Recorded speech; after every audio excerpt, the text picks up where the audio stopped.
Britain fires its first H-bomb to join the United States and Russia as ranking atomic powers. The thermonuclear device was fired high over its target in the Christmas Islands, keeping fallout at a minimum. But the test added heat to the mounting debate over the safety of atomic tests, and came to on the eve of renewed disarmament talks between Russia and the West. With a limitation on further atomic tests increasing in possibility, Britain has staked its claim to full status as a nuclear world power, perhaps none too soon.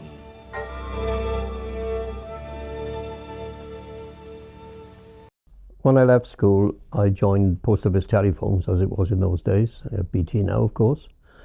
And I was there for 2 years training, and a year or two after that before I went to do national service. I should have gone in to national service, I think in the December, but I had a small accident on my motorbike. So that was put off until March, and I went in on the 5th of March. And from there I went the usual intake first, and then off to basic training up in the Wirral, West Kirby. Basic training, I went more or less straight away to lock-in camp in Somerset, and I did line telemech and all connected with communications. Trade training was about 16 weeks. It was in the summer, so it was a very nice time to go down to lock-in, and I enjoyed it.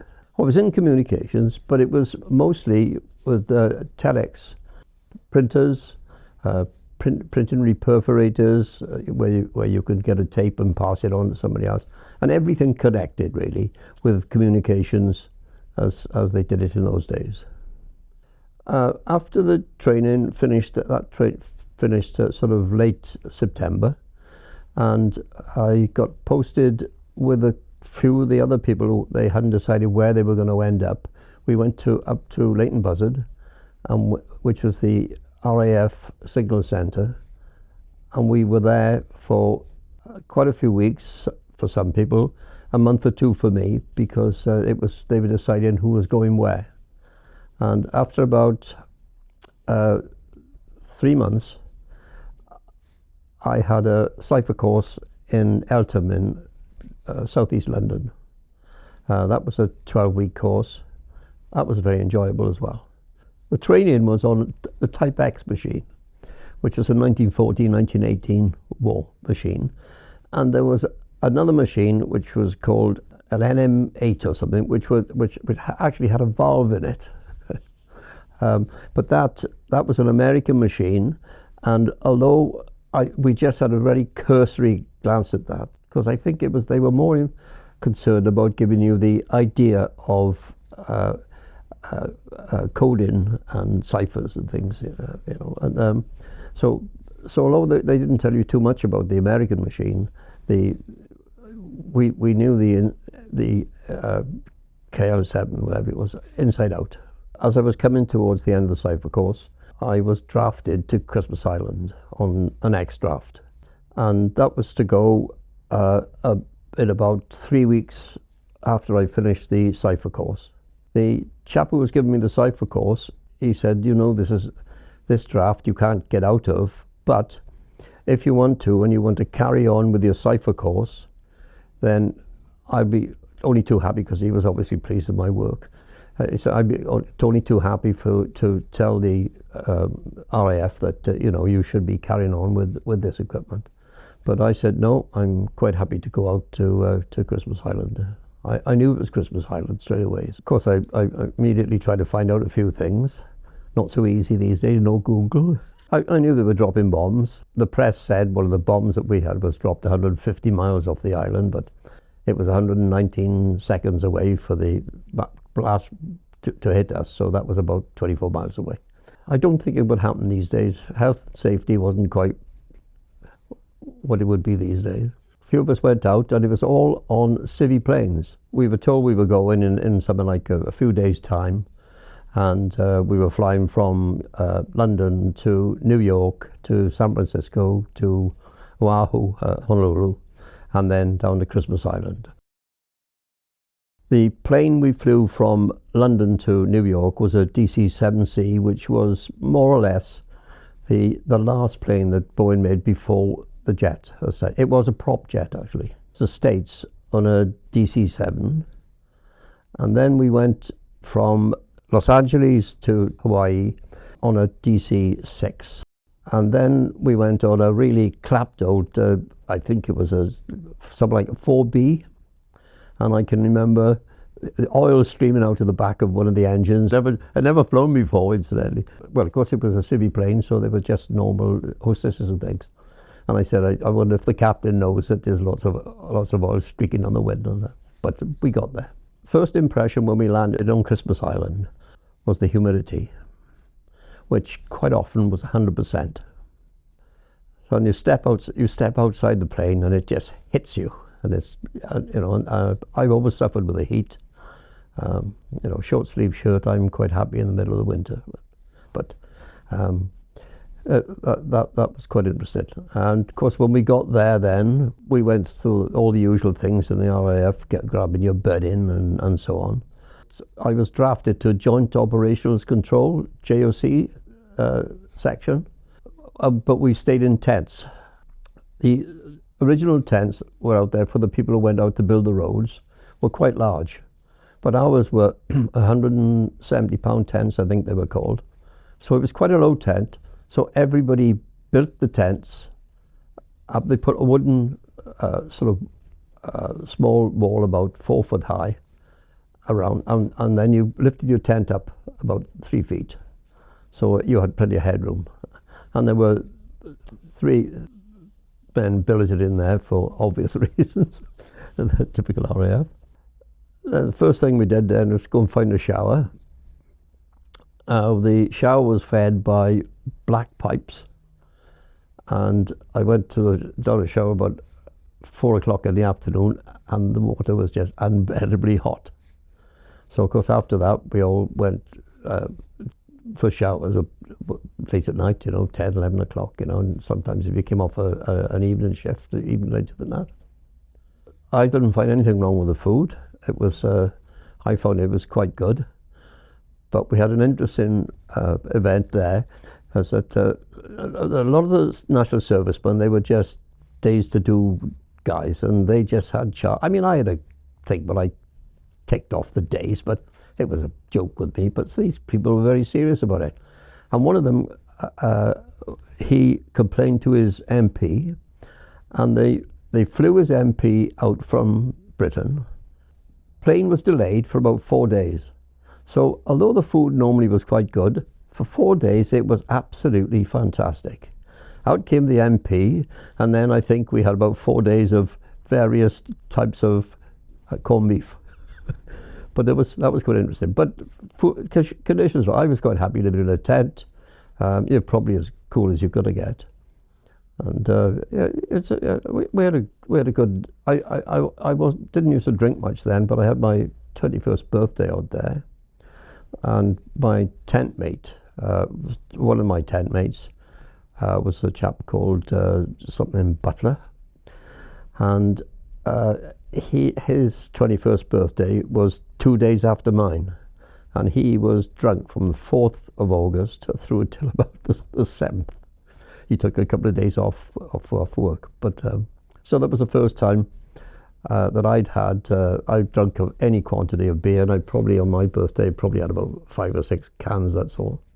But what I did in that was I thought I'd do a little handstands, and all the gang back home were very good, and gymnastics and things. So what I did was I thought I'll see if I can do a handstand after 5 pints of beer. Of course, I crashed into the table and the beer went everywhere. It was an operational station, of course, so you didn't have too much bullshit. Am I allowed to say that?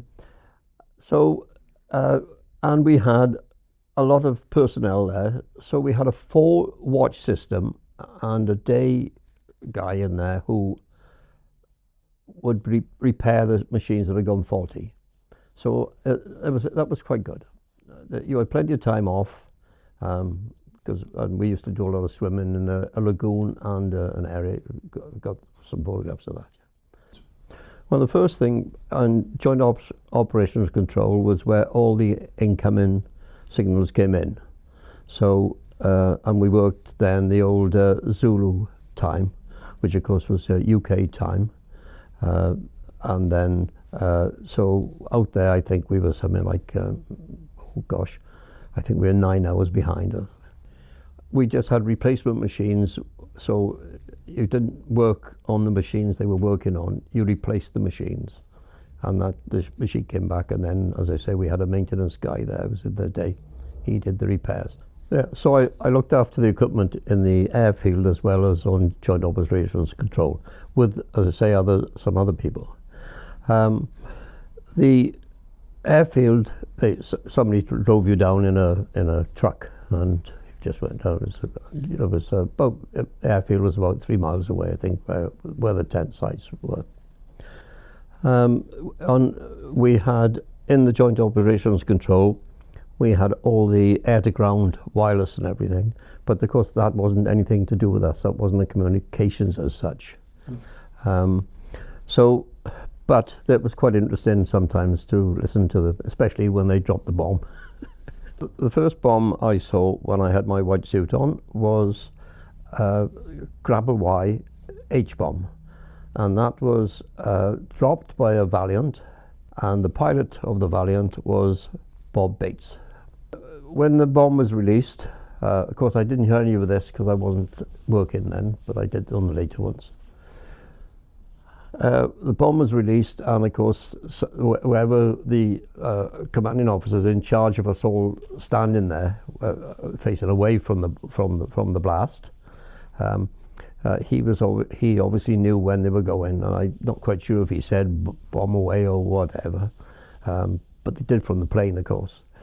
And then the bomb dropped on a parachute for about a minute, which gives the Valiant time to move away from the, not so much the blast, but from the X-rays, and they're obviously a bit further, and gamma rays, they're a lot further away from it. Then the instructions we'd had were, when the flash goes, and even with your hands over your eyes, you can still see the flash. They ask you not to turn around until they tell you can turn around. So they tell you to turn around after about 10 seconds, and you turn around, and of course, because the ground zero was 24 miles away, the actual bomb then has been dropping for a minute. It's still quite high, but of course in that distance it's quite low, just over the tops of the palm trees. And then you turn around, and the ball was about 5 times the size of the sun, and when you turn around you think you've turned too soon, but obviously the commanding officer, whatever, he'd said you can all turn around now, and of course everybody did, and everybody put their hands over their eyes. That was the first drop. What was amazing with our white suit, they'd given us a large bar of chocolate, and I didn't really understand it. I thought it was a bribe at one time. And the bar of chocolate was given to us, so if the plane crashed on takeoff, so that there was a lot of radioactivity going around the airfield, you had to go down to the shore and out in ducks, out into the Pacific, and survive on your bar of chocolate for 2 weeks or whatever until they deemed it was safe to come back, which of course it wouldn't have been, but there we are. My second nuclear experience was still under Grapple Y, and that was on the 22nd of August, and it was a balloon drop. They put the atomic bomb on a balloon 1,000 feet up and exploded it on the island. That was actually on the island. What was interesting about that was later on we borrowed a Land Rover, 4 of us, and we went down to the far end of the island, and we had to go past the site where they actually put up the balloons and the things on them. And on the road was a big lorry with a lump of something on it, which we found out later on was the next atom bomb. Of course, because there were no civilians there other than up in the village, and we went on the far end of the island because we'd heard that was a bunkering base for South Pacific Airlines, SPAL. SPAL was a flying boat service from Oz to Hawaii, and they used to refuel at Christmas Island. So the people, because they were obviously long flights, so the people could get out and stretch their legs. And there was only a hut there, that's all, where they stored the fuel for the flying boats. The next bomb that I saw was part of Grapple Z. That was the third series of drops they were having, and that was a hydrogen bomb, and that was dropped again by a Valiant, and the pilot was squadron leader Bill Bailey. I was working for that one, so that was a lot more interested than standing in a white suit with a bar of chocolate. And we had a most interesting thing there, in as much as they tried to keep all the air to ground secret. But for some reason or other, we had a lot of aluminium roofed buildings, corrugated aluminium, and somehow or other they couldn't stop the air to ground getting over the tannoy system, and they were running around like headless chickens with sheets of metal and everything, trying to hold them up to stop this happening. So we all knew exactly what happened with the plane, which is why we knew when they released the bomb, when they were diving away. But the most interesting thing was the speed of the Valiant, because I can't remember what Jane's fighting plane says or whatever it was, but it wasn't very much. But so while we were working, and of course when I say working, I was just there in case anything went wrong. So I wasn't actually doing it, I was just enjoying myself. The Valiant dropped the bomb, and he said, pilot said, bomb gone. And of course so they get away quicker, they drop the bomb as they're looping back over on themselves, so then they dive away from it, and they were going, and he was saying the speed as they were going, and they got up to 1.7 Mach in this Valiant, which is, I was astounded that, because I read somewhere, the most it would do even downhill was about 1.1 or something like that, So that was interesting. Right, the next drop was also part of Grapple Z, and that was an airdrop with a Valiant. It was piloted by Tiff O'Connor, and that all went straight forward. I was working during that one, everything went straight forward, and by that time they found how to suppress the air to ground coming over the tannoy, so we didn't know any of that. So the last drop I was involved in was a balloon drop, and that was all part of Grapple Z as well, and that was done just the same as the previous balloon drop. We didn't get too much involved in that because it was done on the island further south than we were. So on the last drop, and the same with the previous balloon drop, I don't think we could have been more than about 12 miles from ground zero. I was in the office one day, and this chap came along. He was a civilian, and he seemed such an ordinary guy, and he wanted to get a weather forecast from the fax machine. Anyway, so we chatted away about things as you do, and he went away with the things, and after what somebody said to me, "Do you know who that was?" I said, no idea at all. Well, he said, "That's the guy who's in charge of the atomic. He is Sir William Penny." You don't get, I am Sir William Penny, I want to have, he's just an ordinary guy talking, and he turns out to be the guy who knows more about it than anything else, anybody else there. Another interesting story about the last drop. was we had all the top brass from the RAF came out to Christmas Island, because obviously it was going to be the very last nuclear test we'd ever done. So some of the top brass came out, and the chap who flew the Vulcan out, he was, I think his name was Broadhurst, and he was Air Vice Marshal or something. He was right at the top of the RAF anyway. And of course, these guys were still World War II pilots, and that's how they flew the planes. So when they flew out, they came via Hickam USAF base in Hawaii, but they didn't announce they were coming in. This is the story anyway, but I'm sure they did, but this is the story. So what happened was, when they came to Hickam Air Force Base, the Americans sent up the fighter jets, and he turned this Vulcan on his nose and disappeared out, and they couldn't get up to it. That's one thing. Anyway, when he came and he was, this is a day or so before the drop, and he must have stayed there for about 5 or 6 days. And he had a bit of a reputation. I think he was the pilot in the Handley Page that crashed in one of the air shows. The pilot was killed by all accounts, but the story is that Broadhurst was flying it. Anyway, so we were coming back from, our tents were about half a mile from the mess. We were walking up to the mess, which was towards the airfield. So this is about 4 or 5 days after, and they were going back home. So somebody said, "What's that?"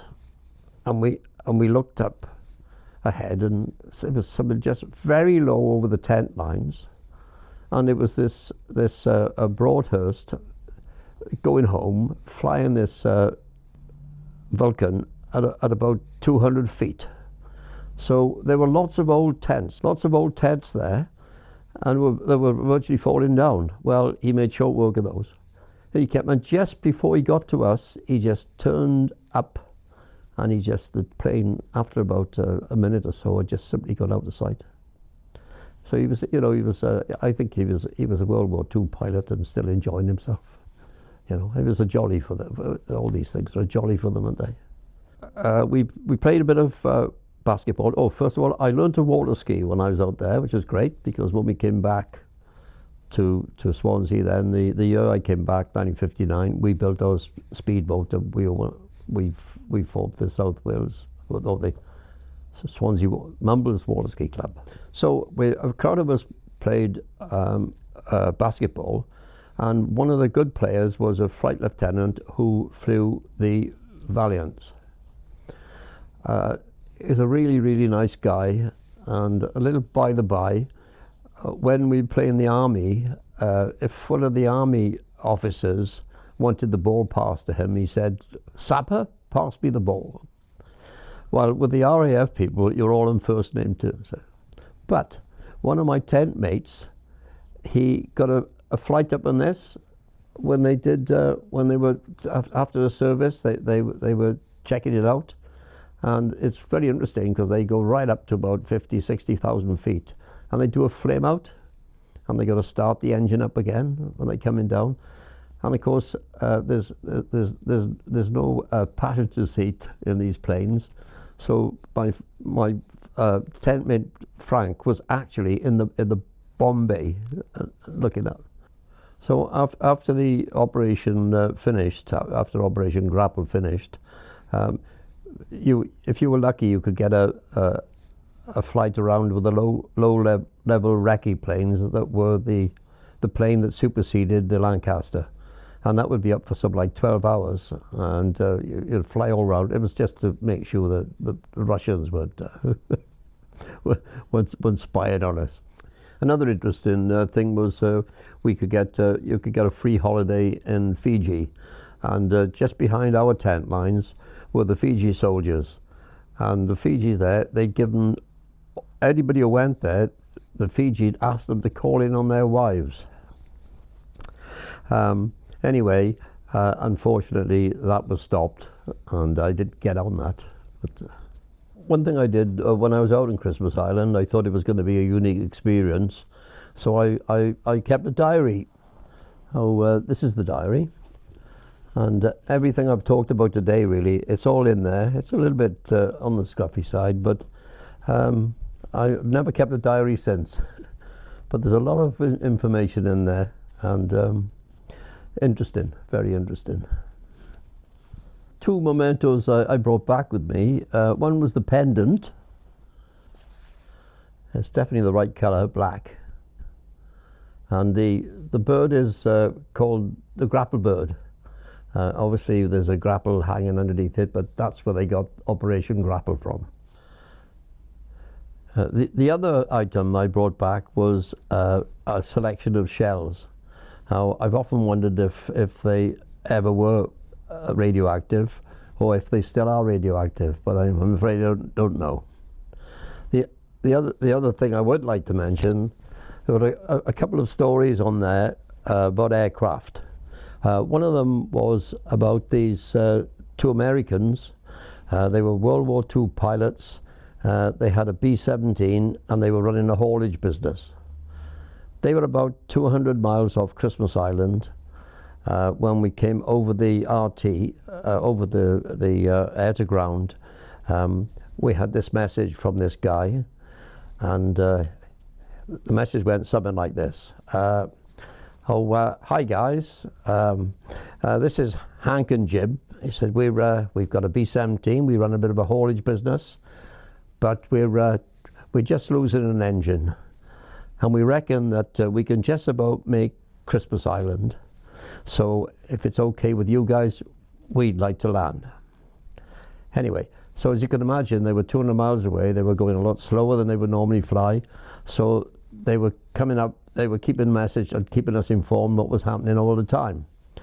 So when the plane finally came in, we weren't down in the airfield, but you could see them coming in, coming over the tops of the coconut palm trees, and they couldn't have been much more than a couple of 100 feet above the trees. He said, and they got to the airfield. He said they must have been pretty well on the ground by then. So he said, and right at the last minute, so the people who worked in the airfield told us, the guy just straightened the plane out and they landed. The plane came to a halt. There was a lot of applause. There was certainly a lot of applause in JOC's section. There was a lot of applause apparently down on the airfield. And then this Yank said, and I'll never forget this, he said, because he still had the air to ground on. He said, oh guys, he said, anybody got a bottle of bourbon? I said, brought the house down. That was really good. The other one was, it was towards the end. I think it was when Air Vice Marshal Broadhurst was there. And one of the jets, I think it may have been a Valiant, anyway, one of them had a problem. It came past, it says, will you check my undercarriage is down? And it wasn't. So they went out, they jiggled the plane around a bit and they flew back again, and they said, you know, what's happening? No, it wasn't there. So they flew around getting rid of the fuel, so they're going to come now, they're going to land on the belly of this plane. So as they're doing their final approach to the airfield, all these old World War II pilots, particularly Broadhurst apparently, was telling this guy exactly what to do coming in. He said, so there's all these voices and everything, and about 3 or 4 of these guys had all told him what to do and so on. And when the pilot of the plane was, I should imagine, something like about half a mile from the airfield, somebody had grabbed the microphone, and the voice said, and this was a flight lieutenant way down below on the ranks of these other guys, and the flight lieutenant said, hi Jim, whatever it is. He said, I'm Flight Lieutenant so disregard everything that these guys have said. I've done it. He said, you won't have any problem at all. He said, I doubt very much when you come in on the belly of the plane, will even the wingtips touch. And he said, you know, when they came, that's exactly what happened. Chap came in on the flight, landed on the belly, no problem. It was quite interesting. The jets flew through the clouds and sampled all the dust and radioactive stuff that's in there. and these planes were painted white. I said, I didn't think anything of it for quite a few years, but it turns out that one of my pals who was in national service the same time as me in the RAF, he had a posting to St. Athens, and down the far end of the runway was this white radioactive sniffer on there. So I mean, health and safety wasn't an issue in those days. And that was, you know, I was surprised at that.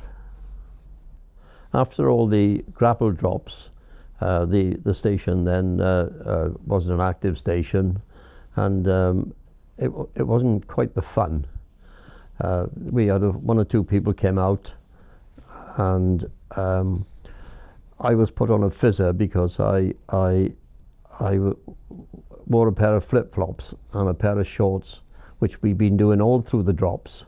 But now we had some officious flying officer who probably couldn't get a plane to fly, causing a lot of havoc. Anyway, it all fell through when they realised what, you know, the jobs that we'd done out there. That was one thing. And then, so that was it. So it was all over, and we were going to come home. So although we flew out, the decision was, because there were so many RAF personnel going back at the same time, I think it was 500, the government or the RAF had booked an emigrant ship. SS Captain Cook took emigrants out to New Zealand, and I don't know who they picked up on the way back normally, if they did, but this ship was going back to Glasgow to be scrapped. So as you can imagine, it wasn't the most up-to-date vessel, and I think the most we could do was about 11, 12 knots. And at one time, when we had a storm, I think we made about something like 100 miles in 24 hours. So that was interesting. What really was interesting about that, though, was the stops. Because bearing in mind now, most of us have been on Christmas Island for about 8 months, never seen any civilized people, especially women. And we ended up in 24 hours in Honolulu, 24 hours in Christabel, and 24 hours in Curacao. The Honolulu one was really, really funny because imagine now 500 RAF chaps all walking round, and the word went round that there was a strip show on in this cinema on, I think it was South Hotel Street in Honolulu. So anyway, as you can imagine, the word had gone round to everybody. So more or less 500 RAF chaps turned up in this strip show, which is a cinema. So they sold dicey films as well, but showed dicey films rather. But they were used to having about 30 people perhaps, or 40 people. And they had a couple of bouncers standing on the stage there. And anyway, the girls came along, and one of the girls came to the microphone and she said, could I have a volunteer? And 500 RAF guys stood up. The bouncers blanched. That was one thing there. The stop at Christabel, what the officer in charge of the ship, the RAF officer in charge of the ship, said, we haven't stopped in Panama because it's too dangerous. Said, but we stopped on the other side, that's the Atlantic side, and it was called Christabel. And what he said was, if you stay this side of the railway lines, you will, we'll be responsible for you. If you cross the railway lines, you're on your own. What he didn't tell us was, to get out to the docks, we had to cross the railway lines. So that was quite interesting, because we went to a club, the Flamingo Club, and it was beautiful jazz things and everything. But the thing I remember most of all about it was the crew of the steamship that brought us back were all Glaswegians, and they were fighting in this thing. And I've never seen before the police pistol whipping them on there. Now, to tell you what they're like and what their reputation was like, when we got to Curacao, 2 or 3 of the pubs on the forefront, they closed down while the ship was in Curacao. It took us 6 weeks to get back from Pacific, and then I had accumulated about a month's leave. So although I was due to be demobbed on the 4th of March 1959, it looked as if I got at least 4 weeks, if not, of leave, and then I had to report to Innsworth near Gloucester. So I had a great time and everything, and introduced Swansea to flip-flops, because I brought about 5 or 6 pairs back with me, but pretty cold in the winter, but there we are. And I went back to Innsbruck on a Saturday morning, and I know what these transit camps are like, and because you haven't got a job to do anything, they find jobs for you to do. So they'll get you to cut the grass or bloody clean the bogs or something or other. So, but of course by then I'd learned a few tricks of being in the forces, and when I arrived back, I picked up my bedding, went straight to the billet, and I put all my bedding and stuff in my locker and locked it. Walked straight out of the out of the room. Oh, incidentally, there was this billet was for about perhaps 30 people, and there were only 2 other beds in use.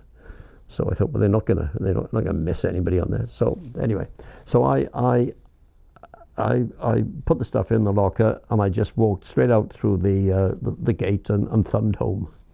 And I came back on the Monday, and this was now about 3 weeks before I was due to be mobbed, wondering what the devil they were going to give me to do. And I met one of the guys I was at square bashing with, and he'd been to Germany, and we got chatting where we were and everything. And so went to the early morning meeting of this stuff, and the chap who was discharging or the national serviceman said, all you people who've been to Germany,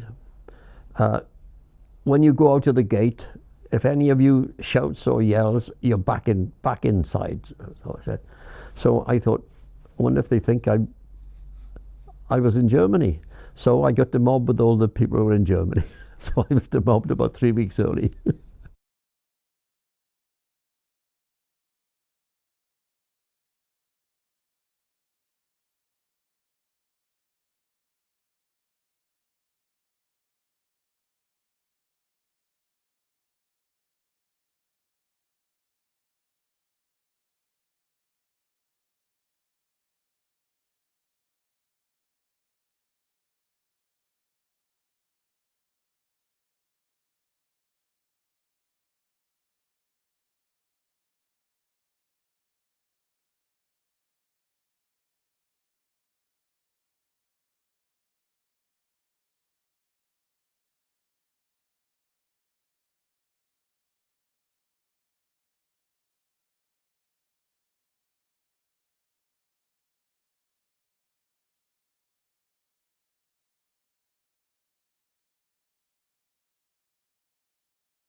Lord Lieutenant, honoured guests, we're here today for Mr. Alan Bevan. Alan was born in Swansea in 1937 and left Ginevra School in the city at the age of 16 when he joined the post office telephones. And in March 1957, like so many others of his generation, he was called up for national service and carried out his service in the Royal Air Force until February 1959. During this time, he was deployed to Christmas Island, where British nuclear weapon tests of early atomic bombs and hydrogen bombs were carried out. Alan worked in Joint Operations Control. In recognition of his service, Mr. Alan Bevan is awarded the Nuclear Test Medal for his duties on Christmas Island, where the UK atmospheric nuclear tests were conducted. Can I call upon, please, His Majesty's Lord Lieutenant of West Glamorgan, Mrs. Louise Fleet, to officially award Mr. Bevan his medal. Vice Sergeant.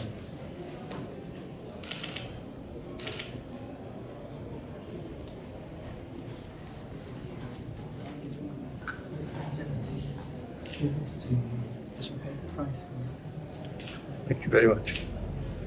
Thank you for all that you do. His Majesty's Armed Forces Veterans Badge. Can I call upon Air Commodore Woods, Air Officer Wales, to present Mr. Bevan with his badge.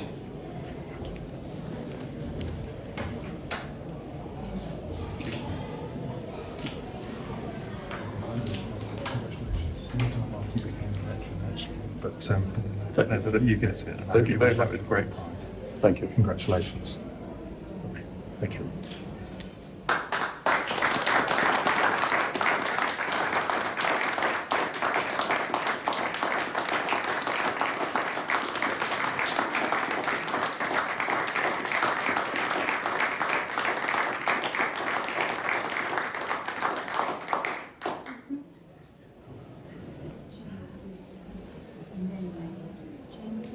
Oh, yes. I think it's just like towards your. Why? Yeah. Maybe step up back on the step. Oh, fabulous. And if Pete just wanders out of the way.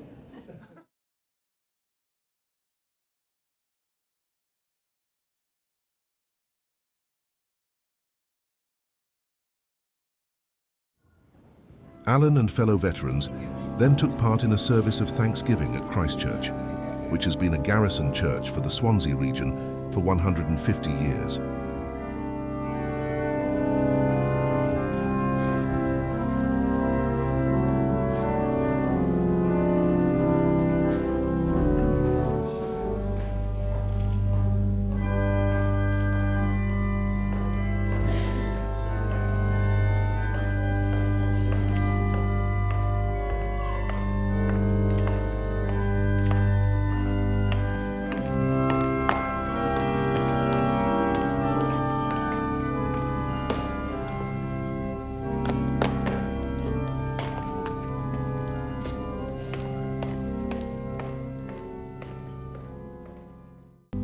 Yeah, because he's ex-RAF, isn't he, Ray?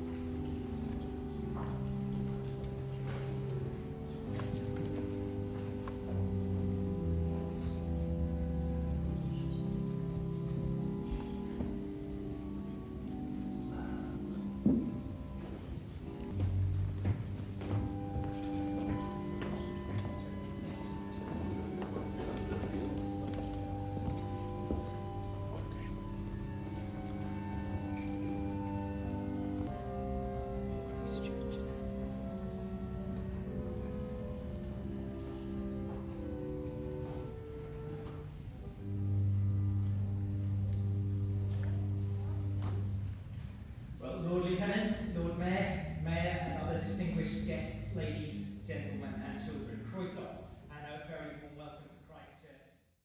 And before we sing our first hymn, can I invite Archdeacon Jonathan to also extend his welcome. Sounded. They tell Doug Worson's story. On one occasion, can I ask? So I intend today to speak to you about service through leadership. I will talk from my experience as a soldier, but the tenets of service and command. So at this point I would like to invite anyone else who is part of that wider armed forces community and families and associations. If you're able to, could you please just stand for a moment?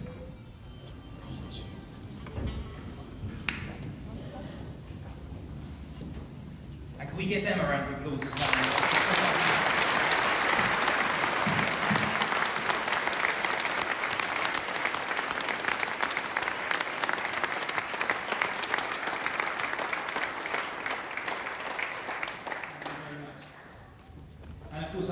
We will do so with honour, pride and gratitude.